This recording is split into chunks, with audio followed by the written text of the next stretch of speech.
I genuinely struggle to remember the last time the gaming community was this excited for a sequel, for it then to deliver on that hype for the most part, doubly so in the first-person shooter space. But with Counter-Strike 2 releasing, and after 11 years of CSGO leading the helm for the Counter-Strike franchise, it genuinely feels like the dawn of a new era for this long-standing FPS series. And man, I won't lie, I'm excited for it to be here. G'day there once again viewers, your mate Kamikaze78 here, and today, let's dive headfirst into Counter-Strike 2.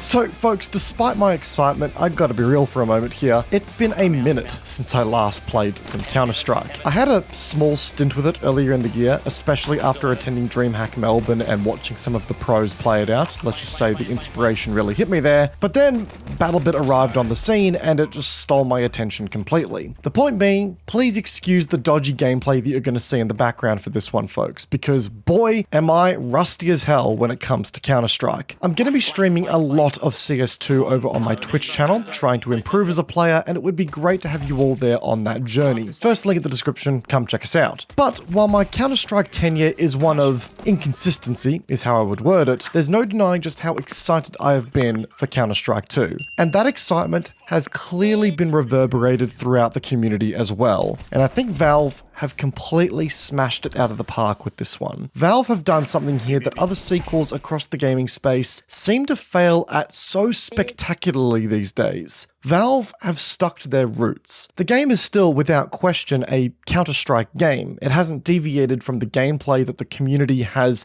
come to know and love over the years of playing this franchise. The gunplay still feels very familiar. The movement also very familiar, if not a little tightened up in some places. All CS2 has done is received the kind of, features, quality of life updates, and presentation facelifts that propel it into the 2020s. It feels like a modern take on the Counter-Strike formula. And that in of itself is something that I wouldn't normally make such a big deal about. But when I look to all of the other first-person shooter games out there that have continued to fumble the ball over and over again, trying to be this quote-unquote hip new thing as opposed to sticking to their identity as a franchise, yeah, Counter-Strike 2 is a diamond in the rough, a standout example of what to do when it comes to handling sequels. I do want to take a moment here to talk to the visuals and the general facelift the game has received here because, my word, the game is graphically fantastic. Some would even say beautiful at some times. The Source 2 engine's volumetric lighting and particle effect quality really feels second to none in the industry, and it really amps up just how modern the game feels, despite the gameplay feeling very familiar. Obviously, the volumetric smoke is one of the game's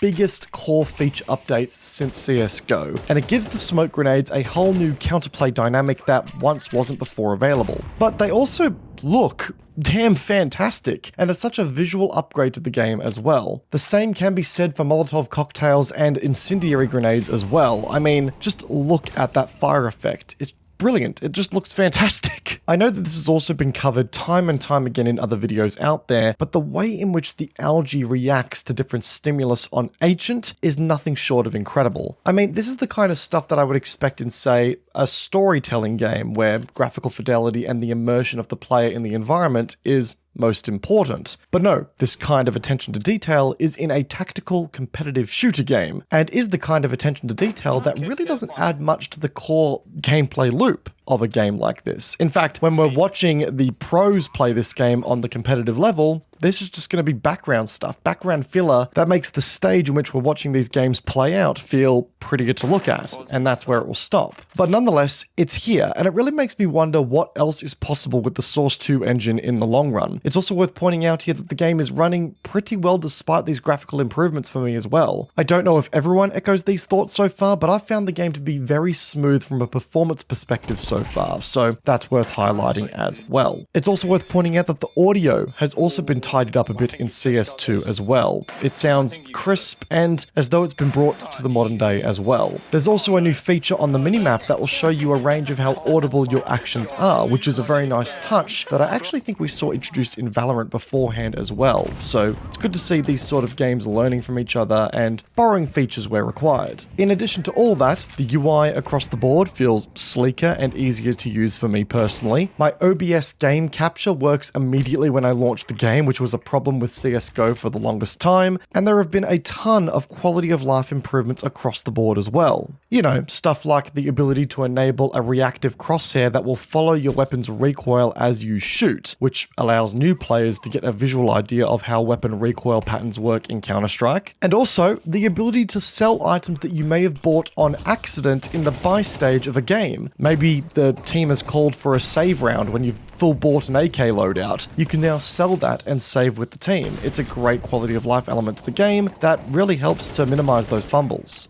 It just feels like CSGO that was overhauled to play smoother and fresher, and I can't reiterate just how good of a thing that actually is. I know I'm gushing at the game a lot here, folks, and I know that many will look at CS2 and make the criticism of, wait, that's it? It's just CSGO with some small feature updates and that's all we've got here? What's the big deal? What's the point? Why are we all so excited about it? But folks, sometimes it's that very train of thought that gets us into the very problems that we're seeing with some of the other beloved first-person shooter franchises out there. As I've said before, folks, Counter-Strike 2 understands that it has a strong core gameplay loop that previous titles have carved out that many love it for.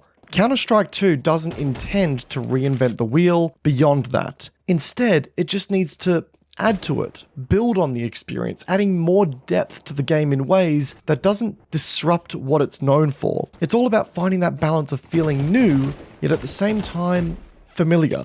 And that's something that's very hard to find in gaming these days. And I think we've become very conditioned to games trying to blow us out of the water with these, blockbuster, never before seen features that ultimately feel forced, out of place, like they're just trend chasing at the end of the day. The Battlefield franchise trying to keyhole specialists into its gameplay loop is a key example of this. But when you look at Counter-Strike 2, the proof is in the pudding here. Showing restraint and making minor, well-thought-out changes to your game that hold big impacts leads to far better results. It's all about making those somewhat nuanced changes that still work with what already exists here. The new functionality in things like the reactive smokes and the improved visuals, of which give off better shadows in the game, will have impacts to the core gameplay that we will see at all levels of competition for the long run. But it's still that core game that we all know and love, which is why, to me, I consider Counter-Strike 2 to be the perfect sequel. Obviously, there are some teething problems with the release so far. I know that people are having issues with the sub-tick system, and apparently hit registration is feeling a little bit wonky as a result of that. Apparently, grenade throwing can also be quite clunky as well at times. But conceptually, and as far as the overall design of the game is concerned, Counter-Strike 2 does what every good sequel should do. It adds, but doesn't reinvent.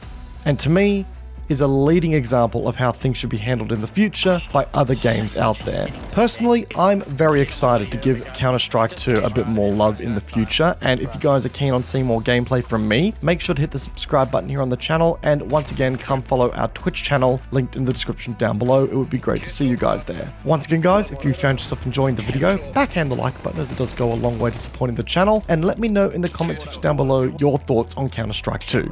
Once again, guys, I hope you enjoyed today's video. Peace out, and I will see you guys all in the next one. Take care, guys. Have a good one.